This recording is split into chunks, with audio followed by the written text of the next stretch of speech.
ጨዋታና ምሬት ይሰማል። ጨዋታና ምሬት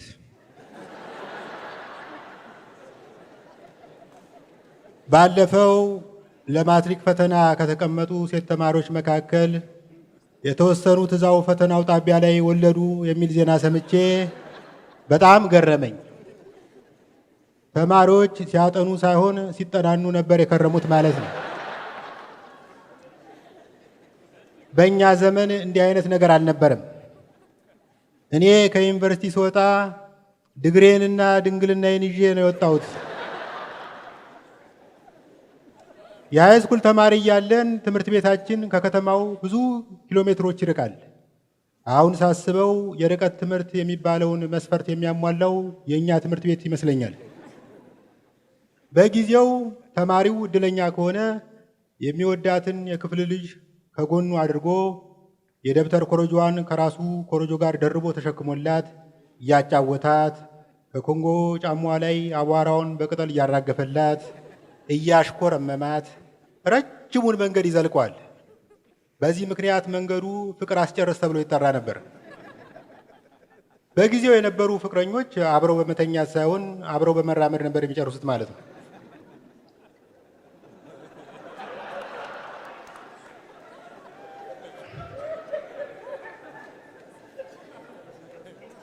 እኔ እንዲህ አይነት እድል አልገጠመኝም። ከቤት የተነስቼ ከማዳበሪያ ገበር ላስቲክ የተሰራ ኮረጆን አዝዬ ለብቻዬ መንገዱን ጀልጠዋለሁ። በላስቲክ ኮረጆ ውስጥ ቢያንስ 10 ደብተር፣ 5 መጽሐፍና ለሰልፍ ዲፌንስ የሚሆን የወፍጮ ልጅ የሚያክል ድንጋይ ይኖራል እና መንገዱ ለእኔ ፍቅር አስጨርስ ሳይሆን ትዕግስት አስጨርስ ነበር ማለት ይቻላል። የዛሬ ልጆች መብታቸው ከአዋቂዎች ይበልጣል። ለምሳሌ ጨበሬ ወላጆች ልጆቻቸውን የውበት ሳሎን ውስጥ ወስደው ሲያስተካክሏቸው ሳይ ይደንቀኛል። ዛሬ የ8ኛ ክፍል ሴት ተማሪዎች ጸጉራቸውን ይተኮሳሉ፣ ቅንድብ በሂና ይሰራሉ። በእኛ ጊዜ ወላጆች ሴት ልጆቻቸው በሕዝብ ፊት አስቀያሚ ሆነው እንዲታዩላቸው የማያደርጉት ነገር አልነበረም። እናቶች የሴት ልጆቻቸውን ጸጉር እንደ አንቴና ከየማዕዘኑ ስበው ጫፉን እንደ ክርኳስ አድቦልቡለው በብር ላስቲክ ሸብ ያደርጉላቸዋል። በአጭሩ ሳይሸጥ ያደረ አናናስ አስመስለው ይለቋቸዋል።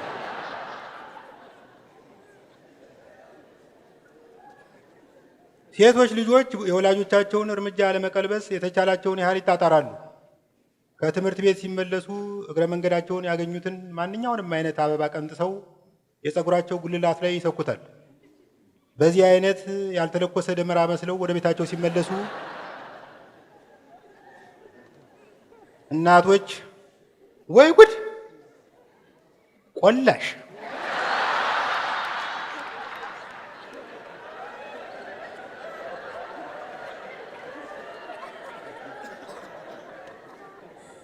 አንገረገበሽ እንዲህ አረገሽ ይሏቸዋል። እኔ እስከ ጉርምስና ዘመኔ የፀጉር ቅባት የሚባል አላውቅም። በእርግጥ ቅቤ ቀባ ነበር። እንዲያውም ማዘር ከሱቅ 4 ኪሎ ቅቤ ገዝታ ባልዲው ሲሞላባት ነጋዴውን ምራቂውን ቅቤ ልጄ ራስ ላይ አስቀምጠው ትለው ነበር። እውነት ለመናገር በልጅነቴ ከበላሁት ይልቅ የተቀባሁት ቅቤ ይበልጣል። እንዲያውም ልብ ብላችሁ ከሆነ የእኔ ትውልድ ልጆች የጫጨ ሰውነትና ግብዳ አናት ይዘን ታብሌት የተሸከመ ሰልፊ ስቲክ የምንመስለው አለ ምክንያት አይደለም። አናታችን ከሌላው ሰውነታችን ተነጥሎ ቅቤ እየተመገበ ስላደገ ነው። እናቴ ፀጉሬ ሲያድግ በቤሳ መላጭ ትላጨኝ ነበር። ለነገሩ በየወሩ መጀመሪያ ላይ የማይላጭ ተማሪ አልነበረም። ምድረ መላጣ ብላቴና በየአግዳሚው ወንበር እንሰደርና የመማሪያ ክፍላችንን የቅል ሙዚየም እናስመስለዋለን። ዘርዘር አድርጌ ላቅርበው። እናቴ በእግሮቿ መሃል አጣብቃት ይዘኝና 3 አይን ባለው ቤሳ መላጭ ትላጨኛለች። ፍጥነቷ ደግሞ አንድ ባሪያ ስላሴ የተፈጠረ ሰው ፀጉር የምትሸልት ሳይሆን የእድር ድንች የምትልጥ ነው የሚመስለው።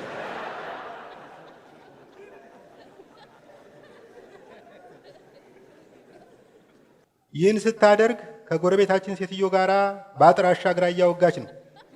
በጨዋታው መሃል ያለች ስስቅ እጇ ቫይብሬት ሞድ ላይ ይሆናል። አንዳንዴ ከፀጉሬ ጋር ደርባ የደም ስሬን ትላጨዋለች። ደም እየተንጠባጠበ በቅንድቤ ሲወርድ እማዬ ነስሮሽ ነው ፈንክተሽ ነው?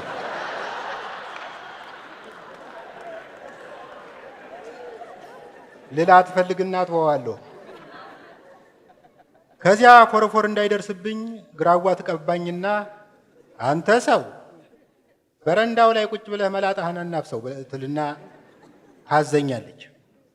ከዛ አዲስ የፈረንጅ እንቁላል መስዬ በረንዳው ላይ ይጎለታለሁ።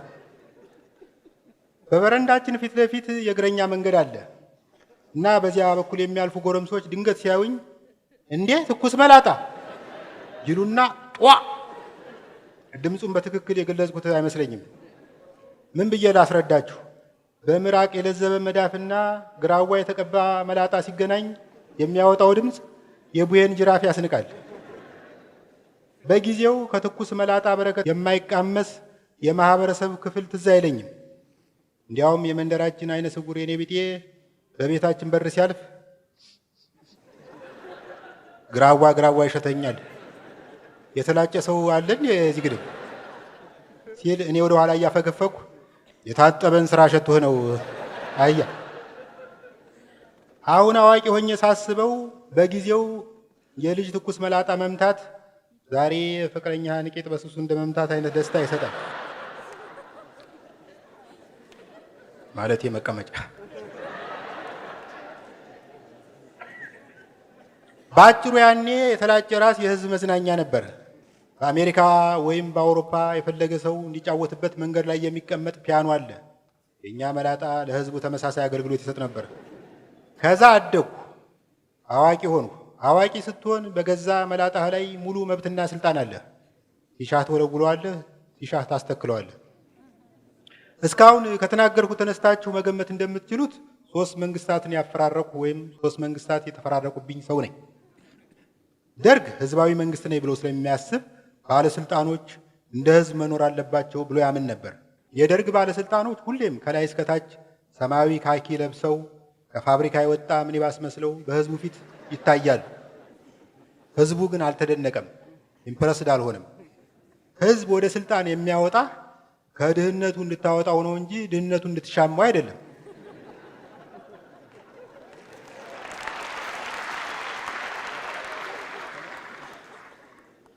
በጊዜው ጠቅላይ ሚኒስትር የነበረው ፍቅረ ስላሴ ወግደረስ ግን የሆነ ሀብታም ዘመድ ስለነበረው በ6 ወር አንድ ጊዜ ሸሚዝና ከራባት በካኪው ላይ ነስነስ ያደርግበታል እና ህዝቡ ምን ይል ነበር? አለባበስ እንደ ፍቅረ ስላሴ ወግደረስ። እኔ ግን እላለሁ ከለበሱማ እንደታከለውማ።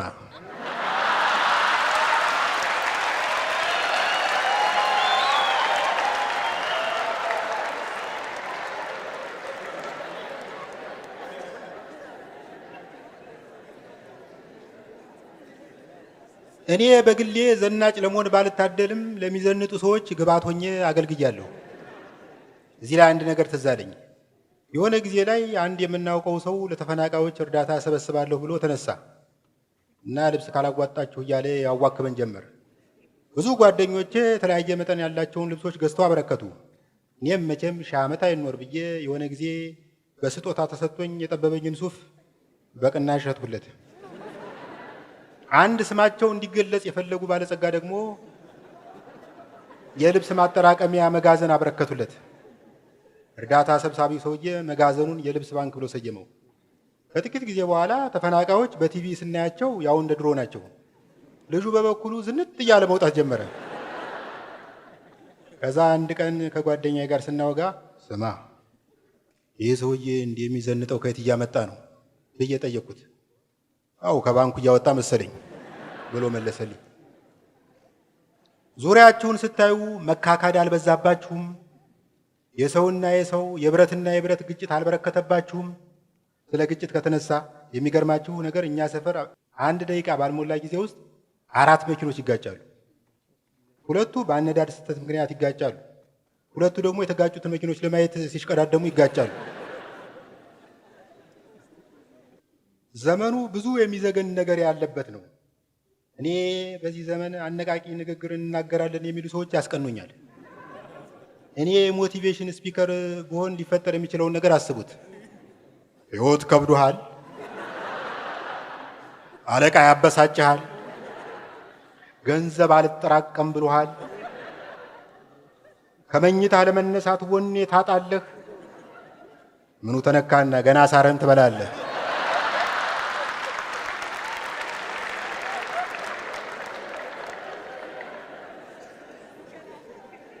የማማረረውን ያክል አንዳንዴ እዝናናበታለሁ ብዬ የማልጠብቀው ቦታ እዝናናለሁ።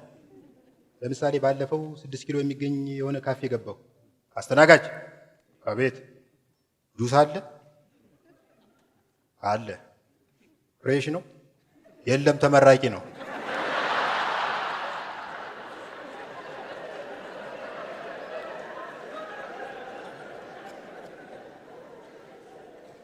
ባለፈው ደግሞ አንድ ስመጥር ሰው አርፎ ቀብሩ ላይ ተገኘው። የሆነ ሰውዬ ወደ መድረክ ወጣና አሁን ደግሞ አበባ ያበረከቱ ሰዎችን ስም ዝርዝር አቀርባለሁ፣ ጊዜ ለመቆጠብ ያክል አባቶቻቸውን ስም ዘለዋለሁ አለ። ከዚያ አቶ በላቸው። ኧረ አቶ በላቸው ነው። እሺ። አቶ ቀጀላ።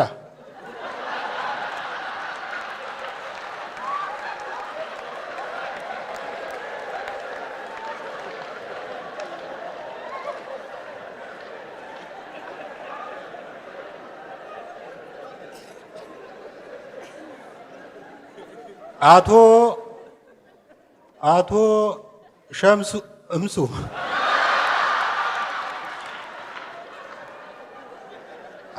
የጠራው እንደዚህ ነው። ሰውየው የቀጣውን ስም ከማንበቡ በፊት እየገፈተሩ አወረዱት።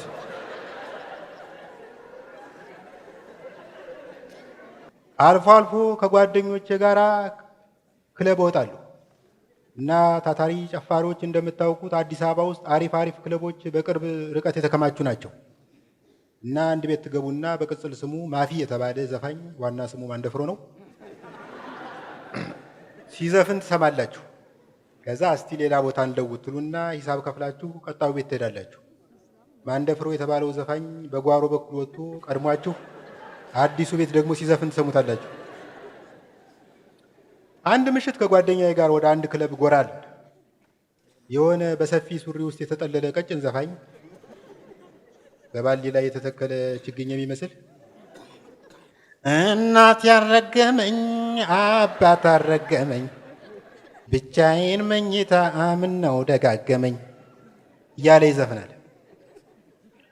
እናትና አባቱ ካረገሙት እንዴት እንዲህ ያለ ድምፅ ሊሸከም ቻለ?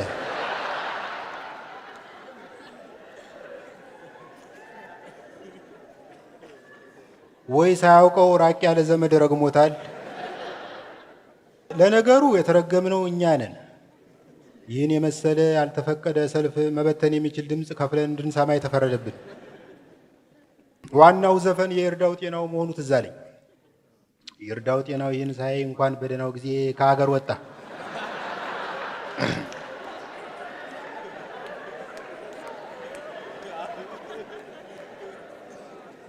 እኔ በመጨፈር እደሰታለሁ፣ ጓደኛዬ ደግሞ በመተቸት ይደሰታል።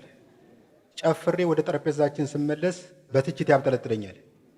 ስማ፣ የጅማ ኦሮሞ ጭፈራ ሲጨፈር አንገትና ትከሻ ብቻ ነው የሚንቀሳቀሰው፣ ያንተ እግር አያርፍም።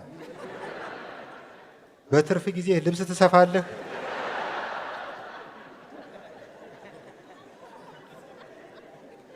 ትንሽ ቆይቶ ኧረ በእናትህ አሁን የጨፈርከው ጉራጌኛ መሆኑ ነው? ስትፈናጠር እኮ ጉንዳን የበላው ገበሬ ነው ትመስለው። ጉራጌ ክልል ካልሆንኩ የሚለው ባህሉን እንዲህ ካለ ብክለት ለመጠበቅ መሆን አለበት። ከዛ ደግሞ ትክክለኛ ምንጃርኛ ለመጨፈር ከፈለግ አቋቋምህን ለሪጎሪ እንደተዘጋጀ በረኛ መሆን አለበት። አንተ ግን ያመለጠ ዶሮ ለመያዝ የምትሰናዳ ነው የሚመስለው። ከጥቂት ጊዜ በኋላ አንድ ዘፋኝ ክራር አንግቦ ወጥቶ ትግርኛ መዝፈን ጀመረ። ክራሩ ሚያው ሚያው ሚያው ሚያው ማለት ሲጀምር ትግርኛ ተናጋሪ ጨፋሪዎች ግልብጥ ብለው ወጡ። ቀጥሎ ደግሞ ትግርኛ የማይናገረው በብሔር ብሔረሰቦች እኩልነት አምናለሁ የሚለው በዘረኝነት እንዳይጠረጠር የሚፈልገው የሆነ ጊዜ ጎረቤቱን ጁንታ እያለ በመሳደቡ ጸጸት ያንገበገበው ወጣና ክብ ሰርቶ ይተራመስ ጀመረ። 5 ደቂቃ፣ 10 ደቂቃ፣ 20 ደቂቃ፣ 30 ደቂቃ። ሰውየው መድረኩን ሊፋታው ነው። ክራሩ በድብደባ ብዛት ብጥስጥስ ብሎ አንድ ክር እስኪቀረው ድረስ መዝፈን ቀጠለ። ዘፋኙ ሳያስበው በክራርና በማሲንቆ መሃል ሊመደብ የሚችል ክራሲንቆ የተባለ መሳሪያ ፈበረከ። በጭፈራ ሲያጅብ የነበረው ሰው ሁሉ አሁን ወደ የጠረጴዛው አፈግፍጎ ሰውየው እስኪጨርስ ድረስ በተሟጠጠ ትዕግስት መጠባበቅ ጀመረ።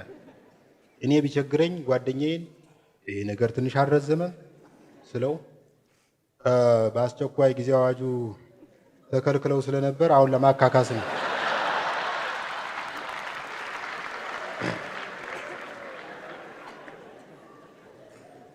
ከጥቂት ጊዜ በኋላ አንድ ሰውዬ ነጠላ አገልድሞ ወደ መድረኩ ከወጣ በኋላ በዘፋኙ እግር ስር ጋለል ብሎ እስክስ እስክስ እስክስ እስክስ ማለት ጀመረ። እኔ እንዲህ አይነት ጭፈራ ጨፍሬ አላውቅም። ዘልዬ መድረኩ ላይ ወጣሁና አጠገቡ ጋር ደንብዬ ዜማውን ተከትዬ ፈርገጥ ፈርገጥ ፈርገጥ ማለት ጀመሩ። ይሄኔ ነው ዘፋኙ ማዜሙን አቋርጦ ዋይ እዚህ ላይ አንድ ሰውዬ ጥሎታል፣ ክብሪት የያዘ ሰው ይኖራል?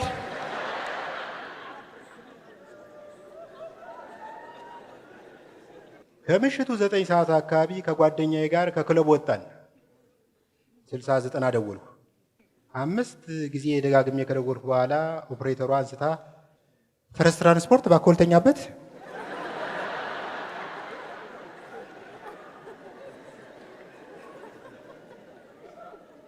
ብዙም ሳይቆይ ከሩቅ 4 ኩንታኩንቴን የሚያካክሉ ሰዎች ሲመጡ አየን። ጓደኛዬ ለማንኛውም መዘጋጀቱ አይከፋም አለና ከጃኬቱ ስር ይህን የሚያክል መሽለቅ አድርጎ ወጣ። እኔ አይኔን እያጨናበስኩ አጅሬ የሰልፍ ዲፌንስ ቆመጥ ይዛል ስለው ዋየርለስ ማይክ ነው ባክህ፣ በዚህ ሞቅ አድርጌ ካልጮህ ህዝብ አይደርስልንም። አመሰግናለሁ።